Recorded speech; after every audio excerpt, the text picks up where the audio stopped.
Hello दोस्तों, नमस्कार। हमारे चैनल पर आपको हार्दिक हार्दिक स्वागत है। चलिए आज का वीडियो शुरुआत करते हैं और आज की इस वीडियो में हम बताते हैं कुशल नेता बनने के लिए क्या कहती है चाणक्य नीति। आज हम आपको चाणक्य की एक नीति के बारे में बताने जा रहे हैं। आचार्य चाणक्य चंद्रगुप्त मौर्य के महामंत्री थे। इन्हें कौटिल्य के नाम से भी जाना जाता था। इन्होंने अपनी बुद्धि और कौशल से नंद वंश का नाश करके चंद्रगुप्त मौर्य को राजा बना दिया। उन्होंने चाणक्य नीति ग्रंथ की रचना की, जिसमें अर्थनीति, कृषि, राजनीति, समाजनीति आदि सभी विषयों से संबंधित महत्वपूर्ण जानकारी दी है, जिसे समझकर व्यक्ति अपने जीवन को सरल बना सकता है।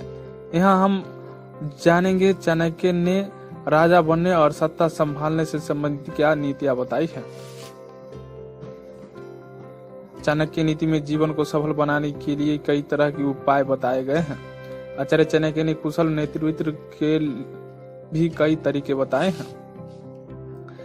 चंद्रगुप्त मौर्य को एक कुशल लीडर से लेकर राजा बनाने में आचार्य चाणक्य ने अहम भूमिका निभाई। और एक कामयाब व्यक्ति या एक कुशल लीडर अगर आपको बनना है तो सबसे पहले आपको अपनी गलतियां की तरफ ध्यान देना होगा। उन गलतियों से सीख भी लेनी होगी। चाणक्य नीति के अनुसार हमें सिर्फ खुद की गलतियां से नहीं बल्कि दूसरों की गलतियां से भी सीख लेनी चाहिए। इन बातों पर अगर आप ध्यान देंगे तो आपको सफल लीडर बनने से कोई नहीं रोक सकता। चाणक्य नीति के अनुसार सफल लीडर बनने के लिए हमें अपने कर्मों पर ध्यान देना अति आवश्यक है। कर्मों से ही व्यक्ति के भाग्य का निर्माण होता है। जैसा आप कर्म करेंगे वैसे ही आपको फल मिलेगा। चाणक्य कहते हैं कि जो राजा धर्म में आस्था रखता है वही देश के जनमानस को सुख पहुंचा सकता है। सद विचार और सद आचरण को धर्म माना जाता है, जिसमें दो गुण हैं, वही राजा बनने योग्य है। जो राजा प्रजा का पालन करने के लिए धन की सचमुच व्यवस्था रखता है और राज्य संचालन के लिए तथोचित राजकोष एकत्र रखता है, उसकी सुरक्षा को भी कभी भय नहीं हो रहता। एक योग्य राजा को सदैव अपनी पड़ोसी राजा के हितों का ध्यान रखना चाहिए और हमेशा सावधान रहना चाहिए, क्योंकि प्रायः यह देखा जाता है कि सीमा के निकट वाले राजा किसी न किसी बात पर आपसे लड़ पाते हैं और एक दूसरे से शत्रु बन जाते हैं। कुशल नेता बनने के लिए क्या कहती है चाणक्य नीति। चाणक्य कहते हैं कि कामयाब लीडर के लिए कहा जाता है कि खुद की गलतियां से सीख लेनी चाहिए। हालांकि चाणक्य कहते हैं कि व्यक्ति गलतियां से सीखता है, लेकिन हमारी कोशिश होनी चाहिए कि हम दूसरों की गलतियां को देखकर उनसे सीखें। यह एक सफल लीडर के लिए बेहद जरूरी होता है। ऐसा करने वाला शख्स बहुत जल्द अपने लक्ष्य की प्राप्ति कर लेता है। आचार्य चाणक्य के अनुसार एक नेता के लिए बहुत ही ज्यादा ईमानदारी दिखाना भी जरूरी नहीं। वो कहते हैं कि सीधे खड़े पेड़ को काटने में कोई वक्त नहीं लगता।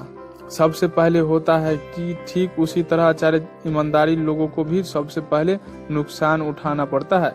समाज में मौजूद लोग उनकी शराफत का फायदा उठाते हैं। यही कारण है कि चाणक्य ईमानदारी के साथ साथ सतर्क रहने की बात कहते हैं। अच्छे नेता के लिए चाणक्य के मुताबिक कर्म थ्योरी काफी मायने रखती है। चाणक्य धार्मिक शास्त्रों को अत्यंत महत्वपूर्ण मानते हैं। वो कहते हैं कि कर्म थ्योरी को कभी भी दरकिनार नहीं करना चाहिए। लोगों के भाग्य उनके कर्मों के आधार पर तय होते हैं। चाणक्य के मुताबिक बुरे काम का रिजल्ट भी बुरा होता है, इसलिए शास्त्रों के अनुरूप ही काम करना चाहिए। वो कहते हैं कि अपने साथ के लोगों के साथ आप वैसे ही स्वभाव रखें जैसे खुद के लिए आप पसंद करते हैं। चाणक्य कहते हैं कि हर व्यक्ति का मान सम्मान चाहता है। व्यक्ति समाज में मान प्रतिष्ठा हासिल करने के लिए कई जतन करता है, लेकिन समाज में आदर मिलने यह जरूरी नहीं है। चाणक्य कहती है कि सम्मान लेने से पहले सम्मान देने की आदत डालनी चाहिए। नीति शास्त्र में चाणक्य कहते हैं कि सम्मान मांगने से नहीं मिलता, हर व्यक्ति को दूसरों को सम्मान की निगाह देखना चाहिए। चाणक्य कहते हैं कि लाभ या स्वार्थ के लिए व्यक्ति को कभी अपना स्वभाव नहीं बदलना चाहिए। हर व्यक्ति को समान बर्ताव और आचरण करना चाहिए। लाभ के लिए अनुशासन को नहीं भूलना चाहिए। जो व्यक्ति लाभ के लिए ऐसा करते हैं उन्हें समाज में अपमान झेलना पड़ता है। चाणक्य कहते हैं कि जो कार्य मानव हित में हो वही व्यक्ति को करने चाहिए। तो हेलो दोस्तों, हमारे आज का जानकारी कैसा लगा? अगर अच्छा लगा हो तो लाइक शेयर और सब्सक्राइब करना न भूले। इसी तरह का वीडियो देखना चाहते हैं तो हमारे चैनल को लाइक शेयर और सब्सक्राइब कर दे, ताकि जब भी हम वीडियो डालें अब तक मेरा नोटिफिकेशन पहुंचती रहे। पूरा वीडियो देखने के लिए धन्यवाद।